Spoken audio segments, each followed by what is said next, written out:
وصول أي دعم عسكري لغزة.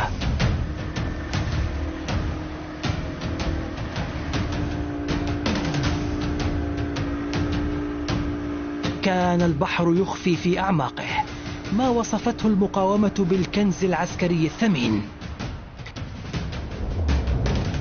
في مكان غير متوقع رجال من وحدة الضفادع البحرية في كتائب القسام يعثرون في أعماق بحر غزة على بقايا سفينتين حربيتين غارقتين. تمكنوا من الدخول إليهما بعد جهود مضنية، وتحققوا من وجود كميات كبيرة من القذائف الغارقة.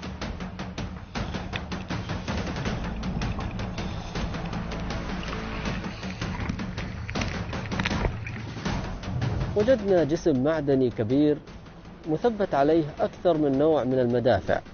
فبدأ أننا متواجدون على حطام سفينة عسكرية، ومن هنا تشكلت لجنة متخصصة للبحث في الأمر ومحاولة فهم الخفايا المحيطة بهذا الاكتشاف. قررنا توسيع قطر منطقة البحث حول هذه السفينة، وبالفعل عثرنا على سفينة أخرى أصغر حجما على بعد 800 متر تقريبا. وجدنا على السفينتين غرف مليئة بقذائف المدافع، وبناء على توصيات الإخوة بدأنا باستخراج القذائف.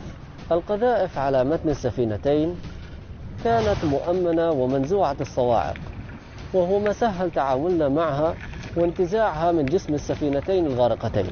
ولكن كمية القذائف الكبيرة وأوزانها الثقيلة جدا استغرق معنا وقتا كبيرا وجهدا شديدا في استخراجها.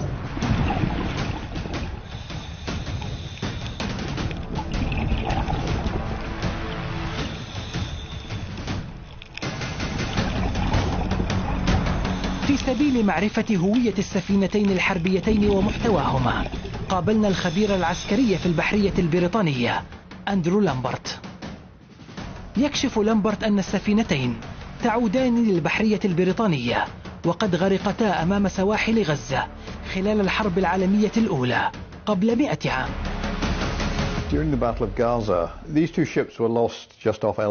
أثناء معركة غزة فقدت هاتان السفينتان قبالة دير البلح على ساحل فلسطين، فيما يفترض أن يكون مرسى آمنا، حيث ألقى البريطانيون شباكا ثقيلة لمنع التوربيدات من الدخول للمرسى. تحمل سفينة HMS تونج، وهي مدمرة من طراز أكورن، مدفعين عيار 4 بوصات وزوجين من أنابيب التوربيد. وتمتاز هذه المدمرة بالسرعة العالية، إذ يمكنها الإبحار بسرعة تصل إلى 30 عقدة، والتحرك بسرعة للتعامل مع التهديدات، لذا لا غنى عنها لحماية السفن الأخرى. سفينة M15 وغيرها من السفن الحربية فئة M تتمتع بميزة رئيسية، وهي مدافعها الثقيلة، إذ تحمل سفينة M15 مدفعا منفردا من عيار 9.2 بوصة. سيد أندرو، لو وضع أحد يده على حطام هاتين السفينتين، إلى أي مدى يمكن الاستفادة من الأسلحة ومحتويات هاتين السفينتين عسكريا؟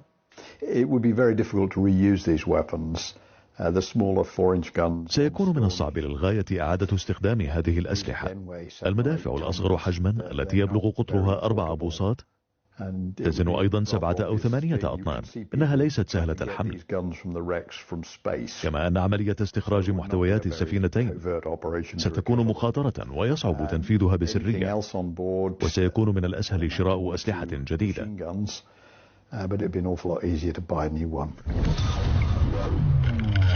رغم استبعاد الخبير البريطاني لإمكانية الوصول والاستفادة من المعدات والقذائف الغارقة مع السفينتين، لكن المفاجأة كانت في بقاء عدد كبير من القذائف داخل غرف محصنة نجح رجال المقاومة في الولوج إليها. تظهر هذه اللقطات التي يكشف عنها للمرة الأولى جانبا من عملية الوصول إلى السفينتين والجهود لانتشال القذائف وتأمينها باتجاه ساحل البحر، في عملية أمنية وعسكرية معقدة في بحر غزة تم الانتهاء من جميع مراحلها.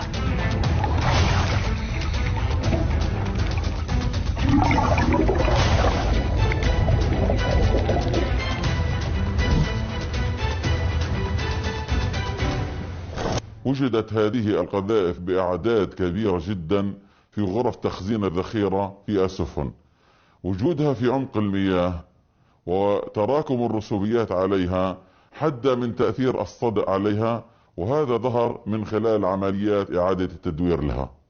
السفن البريطانية كانت مزودة بأكثر من نوع من المدافع، وكان أبرزها المدفع من عيار 233 ملم، وكان يلقم بقذائف فولاذية بوزن 138 كيلوغرام.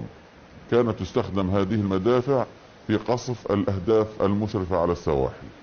سمك القذيفة 60 ملم من الحديد. صنعت القذيفة في بريطانيا لتطلق من مدفع، وهي مميزة بجدارها الحديدي الفولاذي الذي هو غير متوفر في غزة بسبب الحصار.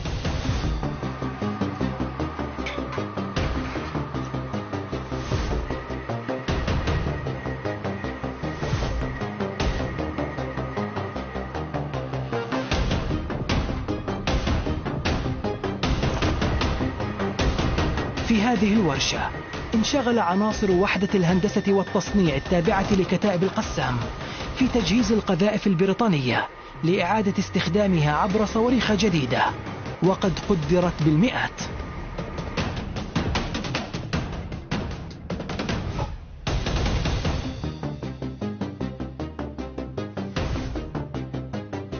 شكل الحصول على القذائف البريطانية مكسبا كبيرا في ظل منع إسرائيل دخول الحديد والصلب إلى قطاع غزة.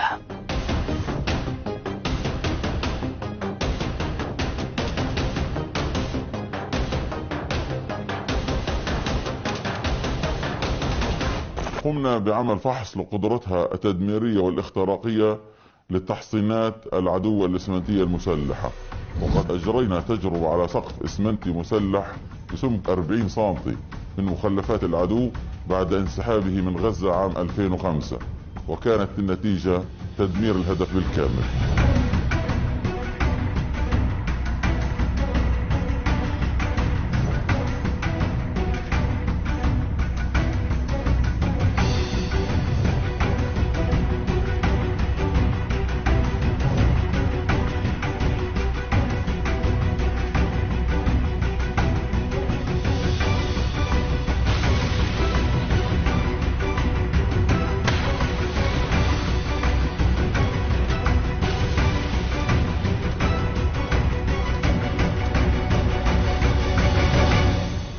تم توظيف قذيفة المدمرة البريطانية لتصبح رأسا حربيا متفجرا لصاروخ سجيل 40 والسجيل 50.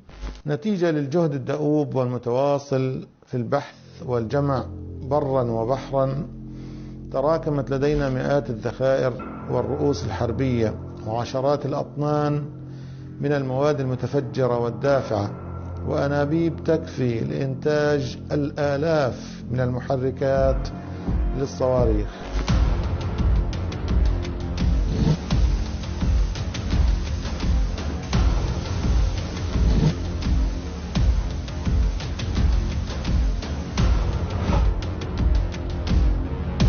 I believe that Hamas today is stronger than from. أعتقد أن حماس اليوم أقوى من الناحية العسكرية بالنظر إلى الواقع الجديد وليس القديم. الموضوع معقد، لكن حماس أقوى مما كانت عليه من قبل، وأعتقد أننا ما لم نخلق واقعا سياسيا مختلفا، فإن حماس ستصبح أقوى وأقوى.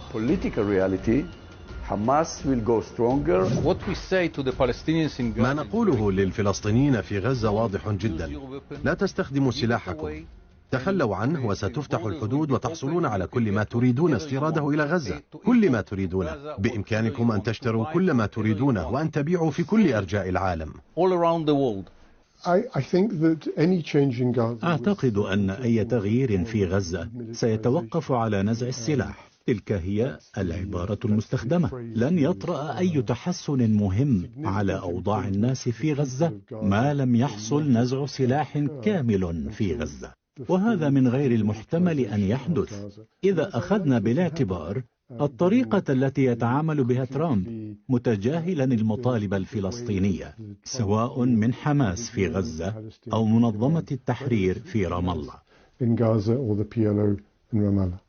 ولكن سيد إسماعيل هنية، واضح أن إسرائيل حاليا لا تراهن على الخوض في معركة عسكرية لنزع سلاح المقاومة، هي تراهن على التحولات الإقليمية، على انفتاح موجة التطبيع، على الحصار على غزة، وعلى ما يسمى بعملية كي الوعي للحاضنة الشعبية سواء داخل قطاع غزة أو خارجه. إسرائيل فشلت في نزع سلاح المقاومة، فشلت أيضا في حصار المقاومة رغم كل ما تقوم به، سواء كان في موضوع الحصار، موضوع موجة التطبيع، اتفاقيات مع قوى دولية، وضع الحركة على قائمة الإرهاب، شيطنة الحركة، شيطنة سلاح المقاومة. أنا أعتقد بأنها لم تحقق إطلاقا أهدافها، بدليل بأن المقاومة في حالة صعود وقدراتها في حالة اتساع وفي حالة أيضا صعود. نحن لا نبحث عن حرب في قطاع غزة، ولكن نحن لا نخشاها. وأنا أؤكد وبقليل من الكلام، إذا العدو الإسرائيلي فكر بأن يشن عدوان جديد على قطاع غزة، ستكون المعركة هذه المرة مختلفة، وفصائل المقاومة في مقدمتها كتائب القسام في جعبتها ما سيفاجئ العدو وما سيسر الصديق وما سيغيظ كل خصم أو عدو لهذه المقاومة.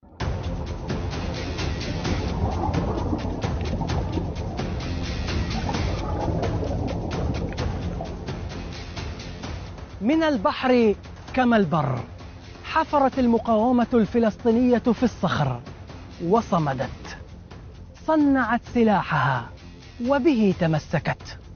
وحيدة هي غزة المحاصرة التي انطلقت منها صواريخ ضربت عمق إسرائيل خلال العقد الأخير. وصلت هناك حيث تل أبيب في وقت تنشغل فيه المنطقة في استقطاباتها وخلافاتها. اليوم يتلاحق مسلسل خنق المقاومة من القريب والبعيد لنزع سلاحها، مسلسل ظهرت بعض حلقاته، لكن ما خفي أعظم.